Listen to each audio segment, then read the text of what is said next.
Las estructuras pélvicas están inervadas fundamentalmente por los nervios espinales sacro, que van desde S1 a S4, y los coccigios, y además la primera porción pélvica del sistema nervioso autónomo.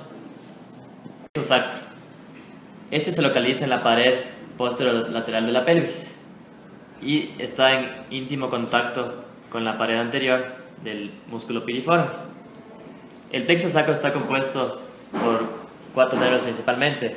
Los más importantes son el nervio ciático, el cual es el nervio más grande del cuerpo, el cual está conformado por las ramas anteriores de los nervios espinales desde L4 hasta S3. Además tenemos el nervio pudendo, que es el nervio principal del perineo. Este de aquí sale de las ramas anteriores de los nervios espinales desde S2 a S4. Además tenemos el nervio glúteo superior. Este se origina de los ramos anteriores de los nervios espinales de L4 a S1. De ahí tenemos el nervio glúteo inferior. Este en cambio se va a formar de los ramos anteriores de los nervios espinales desde L5 hasta S2. Todos estos nervios del plexo sacro van a abandonar la pelvis a través del agujero ciático mayor y tienen una íntima relación con el músculo piriforme. Como mencioné antes, el nervio obturador se origina del plexo lumbar.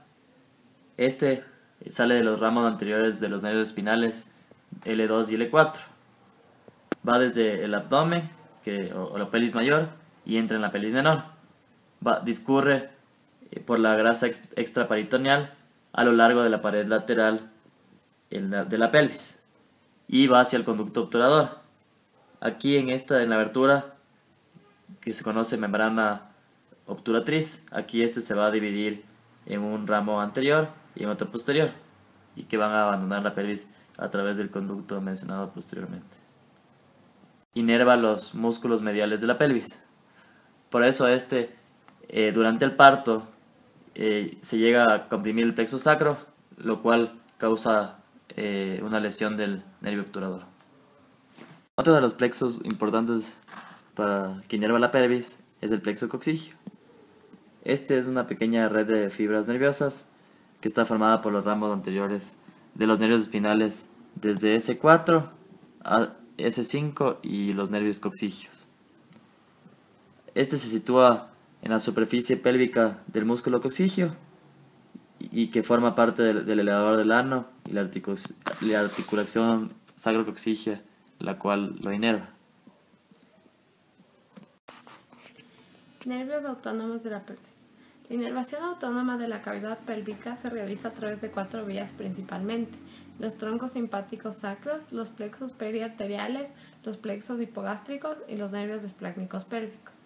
Los troncos sacros descienden sobre la cara pélvica justo mediales a los agujeros sacros anteriores y habitualmente convergen para formar el pequeño ganglio impar.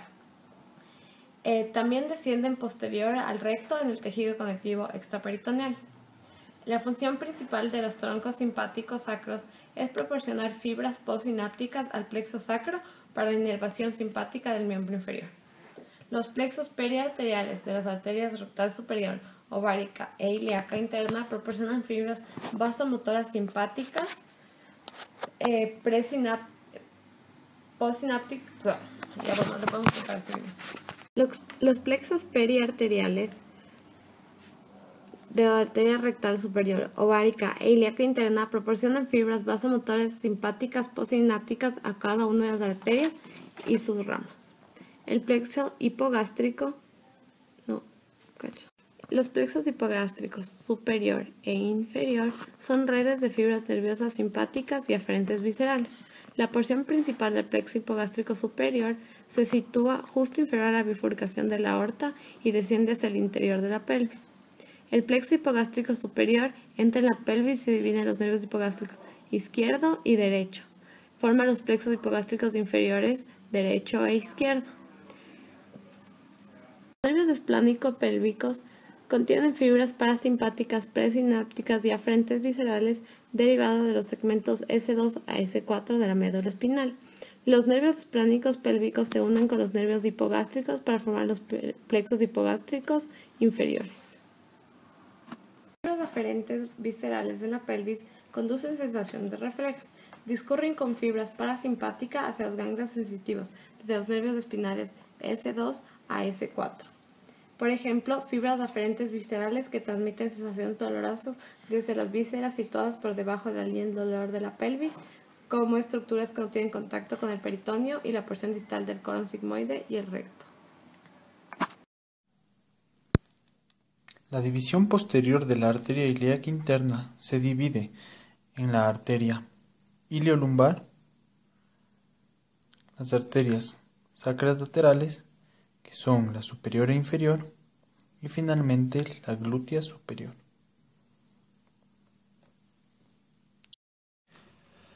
Los plexos venosos pélvicos están formados por la interconexión de venas que rodean las vísceras de la pelvis. Estas redes venosas interconectadas tienen importancia clínica. Los diversos plexos de la pelvis menor, como el rectal, el vesical, el prostático, el uterino o el vaginal, se unen y drenan principalmente en tributarias de las venas ilíacas internas, aunque algunos drenan a través de la vena rectal superior o a través de las venas sacras laterales. Existen vías adicionales relativamente menores para el drenaje de la pelvis menor, como la vena sacra media parietal y en las mujeres las venas ováricas. Arterias de la pelvis. La pelvis posee una rica irrigación arterial con numerosas anastomosis entre sus arterias para poder tener una amplia irrigación colateral. La arteria ilíaca interna, proveniente de la división de la arteria ilíaca común, es la principal arteria de la pelvis y proporciona la mayor cantidad de sangre para las vísceras pélvicas y parte de la porción músculo-esquelética de la pelvis. Sin embargo, también aporta ramas para la región glútea, las regiones mediales de los muslos y el periné. Tenemos también las venas iliolumbares, ilíacas internas, que luego, al fusionarse, van a formar la vena ilíaca común, que luego formará la vena cava inferior a nivel de la vértebra L4 o L5. También están las venas glúteas superiores, que acompañan a las arterias glúteas superiores de la región glútea. Estas son las mayores tributarias de la arteria ilíaca común. Adicionalmente, tenemos arterias que no tienen su origen en la arteria ilíaca interna. Estas son la arteria gonadal, que puede ser ovárica en la mujer o testicular en el hombre, que tiene su origen en la aorta abdominal. Luego tenemos la rectal superior, que tiene su origen o es la continuación de la arteria mesentérica inferior. La arteria sacra media, que sale de la cara posterior de la aorta abdominal. Y finalmente, la arteria ilíaca interna, que sería una división de la arteria ilíaca común. La arteria ilíaca interna se divide en su división anterior y posterior. Las ramas de la división anterior de la arteria ilíaca interna son fundamentalmente viscerales, es decir, irrigan la vejiga, el recto y los órganos reproductores, pero también hay ramas parietales que pasan hacia el muslo y la nalga. La disposición de las ramas viscerales es variable. Entonces, tenemos la arteria umbilical, la arteria obturatriz. Luego tenemos aquí la arteria vesical inferior o arteria vaginal, la arteria uterina, la pudenda interna, la glútea inferior, la arteria rectal media.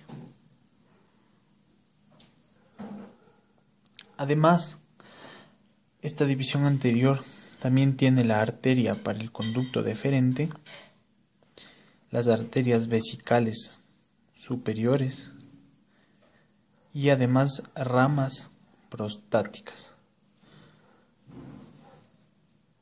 Les voy a hablar acerca de los órganos genitales internos masculinos, entre los cuales podemos reconocer a los testículos, a los epidídimos, los conductos deferentes, las vesículas seminales, la próstata y las glándulas bulbouretrales, que no se pueden ver muy bien en esta imagen.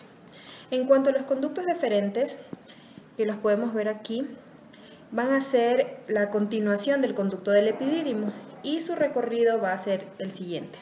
Inician a nivel de la cola del epidídimo en el polo inferior del testículo, ascienden a nivel del cordón espermático, atraviesan el conducto inguinal, cruzando sobre los vasos ilíacos externos y entran en la pelvis. Discurren junto a la pared lateral de la pelvis, donde se van a situar justamente externo al peritoneo parietal. Se van a unir finalmente al conducto de la vesícula seminal a este nivel para formar el conducto eyaculador. Por lo tanto, acá, a nivel de la porción posterior de la vejiga, vamos a poder encontrar que los conductos deferentes se van a encontrar primero superior a la vesícula seminal, esta es la vesícula. Los conductos deferentes se van a encontrar superior a la vesícula seminal y después van a descender medial al uréter, que es este de aquí, y a la glándula, para formar a este nivel la ampolla de los conductos deferentes. En cuanto a la vascularización, vamos a encontrar que la arteria del conducto deferente proviene de la arteria vesical superior y en ocasiones a la arteria vesical inferior. Su extremo a nivel del testículo se van a estemosar con la arteria testicular. La vascularización venosa va a tener los mismos nombres que las arterias y van a seguir todo su recorrido, igual que las arterias. En cuanto a los vasos linfáticos, van a drenar a nivel de los nódulos linfáticos ilíacos externos. Para hablar de las vesículas seminales, debemos conocer que son estructuras alargadas que se van a encontrar entre el fondo de saco de la vejiga y el recto. La función de la vesícula seminal va a ser secretar un líquido espeso alcalino que se va a mezclar con los espermatozoides. No va a ser un sitio de almacenamiento de los espermatozoides. Vamos a poder reconocer dos extremos, un extremo superior y un extremo inferior. Los extremos superiores van a estar cubiertos por peritoneo, como podemos observar, y se sitúan posteriores a los uréteres. Aquí tenemos al uréter y se encuentran posteriores a los uréteres, donde el peritoneo del fondo de saco retrovesical lo va a separar del recto a este nivel. Ahora, los extremos inferiores de las vesículas se van a encontrar relacionadas con el recto y están separadas por el tabique rectovesical. La vascularización de las vesículas seminales va a estar dada por las arterias de las vesículas seminales, que se van a originar a nivel de las arterias vesicales inferiores y de la arteria rectal media. Al igual que en los conductos deferentes, la vascularización venosa va a tener los mismos nombres que las arterias y va a seguir su mismo recorrido.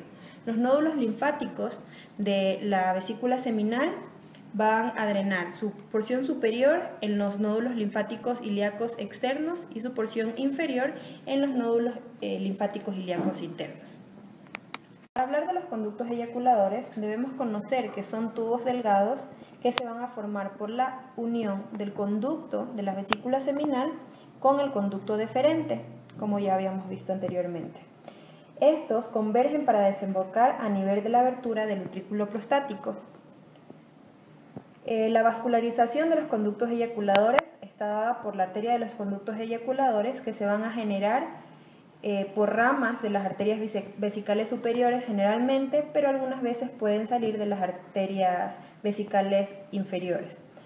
La vascularización venosa proviene de las venas de los conductos eyaculadores y se unen en los plexos venosos prostático y vesical, y los vasos linfáticos de estas estructuras van a drenar en los nódulos linfáticos ilíacos externos.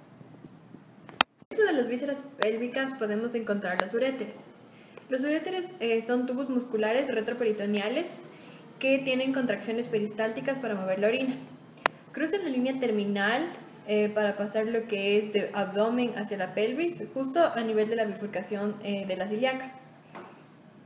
Frente a la espina ciática, los uréteres van a doblar posterolateralmente para ingresar en la vejiga urinaria. Son unidireccionales, ya que debido a la presión negativa que existe en la vejiga, se forma una válvula para evitar que la orina regrese retrógradamente. En cuanto a la irrigación de los uréteres, podemos encontrar las arterias uterinas, que van a ser una rama de... En cuanto a la irrigación de los uréteres, podemos encontrar la arteria uterina en mujeres, que se dirige hacia los uréteres, y las arterias vesicales inferiores en varones. Las venas acompañan a las arterias y tienen los mismos nombres. La drenaje linfático va a ir a los nódulos lumbares para posteriormente acercarse a los nódulos ilíacos comunes que están sobre las ilíacas, y por último a los nódulos ilíacos internos y externos. Su inervación está dado por el plexo autónomo, que lo recorre en todo su recorrido, y podemos encontrar lo que son el plexo renal, el plexo de la aorta y los plexos hipogástricos tanto superior como inferior, que le van a dar ramas tanto simpáticas, parasimpáticas y viscerales aferentes. Las vísceras pélvicas es la vejiga urinaria. La vejiga urinaria se encuentra localizada en la pelvis menor cuando está vacía y cuando está llena en la pelvis mayor. Separa el hueso pubis del espacio retropúbico, y este se encuentra sostenido por los ligamentos laterales de la vejiga y el arco tendinoso de la pelvis. La vejiga urinaria llena puede llegar hasta el nivel del ombligo. Se puede decir que la vejiga presenta varias caras o varias partes. Primero tenemos el vértice, tenemos el fondo opuesto al vértice, el cuello, que se encuentra justo donde se encuentra la entrada a la uretra, y lo que es el cuerpo, que es la parte entre el vértice y el fondo. Además también presenta un lecho vesical que está formado por justo al lado del pubis. Solo la cara superior de la vejiga se encuentra rodeado por peritoneo, y las paredes de la vejiga están formados por músculos detrusores. La vascularización arterial de la vejiga está dado por las ilíacas internas. Estas van a dar sus ramas vesicales superiores, las vesicales inferiores, la arteria obturatriz y la glúteo inferior. Las venas van a tener el mismo nombre y van a tener el mismo recorrido de las arterias. Además a esto podemos agregar lo que son el plexo vesical y el plexo dorsal del pene en hombres, que van a ayudar a recibir la sangre que venga de la glándula genital masculina. El drenaje linfático está dado hacia los nódulos ilíacos externos, la cara superior de la vejiga, y a los nódulos ilíacos internos, el fondo de la vejiga.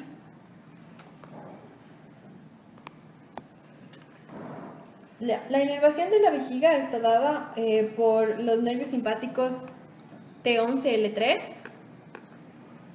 y las fibras parasimpáticas vienen al nivel del sacro y se van a conectar directamente con los plexos hipogástricos superiores e inferiores para inervar la vejiga.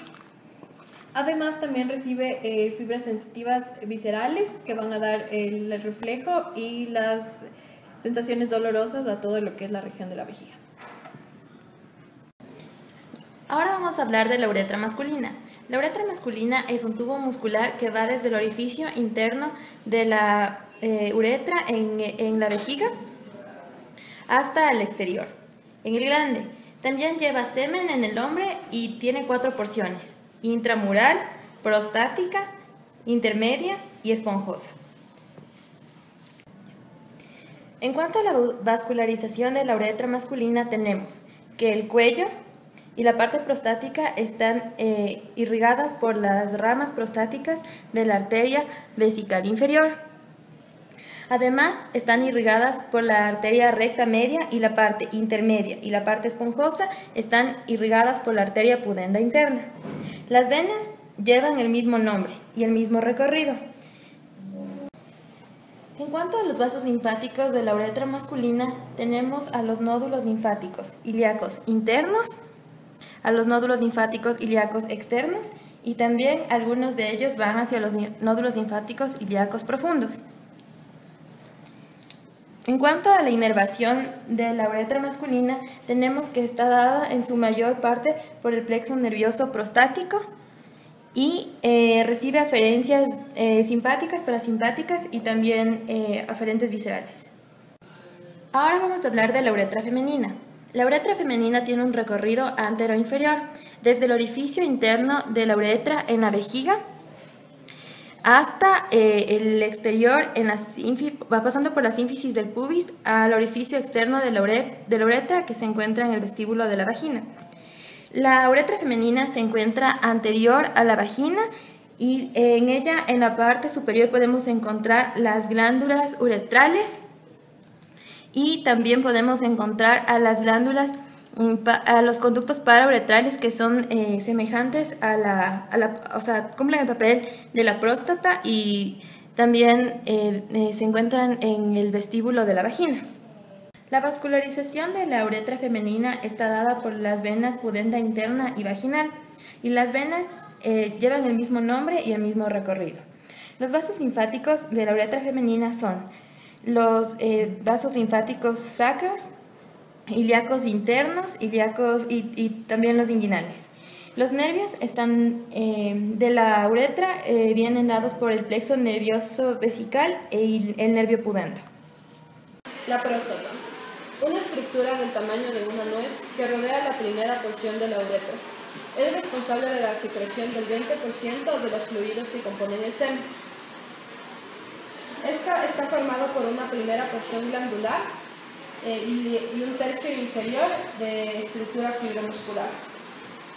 La estructura tiene una densa capa de una cápsula fibrosa que incorpora los plexos nerviosos y venosos prostáticos. Está formada por una base, la cual está en contacto directo con la vejiga. Sí. La próstata o cara superior está estrechamente relacionada con la vejiga. El vértice o cara inferior está en contacto con la fascia de la cara superior del esfínter de la uretra y los músculos profundos perineales. La cara anterior es una capa muscular cuyas fibras se encuentran en una orientación transversalmente y constituyen el hemiesfínter vertical, que va a formar parte del esfínter de la uretra. La cara posterior, por otro lado, está relacionada con la ampolla vesical. Las caras inferolaterales se relacionan con el músculo elevador del ano. Aunque no están claramente diferenciados desde el punto de vista anatómico, se suele describir que la próstata posee los siguientes lóbulos. El istmo de la próstata o lóbulo anterior es fundamentalmente muscular y representa la continuación superior del músculo esfínter de la uretra. El lóbulo inferoposterior o posterior se sitúa posterior a la uretra e inferior a los conductos eyaculadores. Esta es la porción que se palpa mediante un tacto rectal. Los lóbulos derecho e izquierdo o lóbulos laterales se encuentran a cada lado de la uretra y constituyen la principal parte de la misma. El lóbulo medio es el que se encuentra entre la uretra y los conductos eyaculadores y está estrechamente relacionado con el cuello de la vejiga urinaria. Las arterias prostáticas fundamentalmente son ramas de la arteria ilíaca interna, en especial de las arterias vesicales inferiores, pero también de las arterias pudenda interna y rectalmente. Las venas se unen para formar un plexo venoso prostático alrededor de la base y los lados de la próstata. Este plexo, entre la capa fibrosa de la próstata y la vaina prostática, drena en las venas ilíacas internas. Este plexo se continúa posteriormente con el plexo venoso vertebral interno. Los vasos linfáticos drenan sobre todo en los nódulos ilíacos internos, aunque algunos pueden dirigirse hacia los nódulos sacros. Glándulas bulbouretrales o glándulas de Cooper. Son glándulas del tamaño de un guisante cuya secreción será de aspecto mucoso y se secreta en la uretra en la excitación sexual. Están situados posterolateralmente a la porción intermedia de la uretra y están unidas estrechamente al esfínter interno de la uretra. Los conductos de las glándulas bulbouretrales pasan a través de la membrana perineal con una porción intermedia de la uretra y desembocan mediante aberturas diminutas en la porción proximal de la porción esponjosa de la uretra en el bulbo.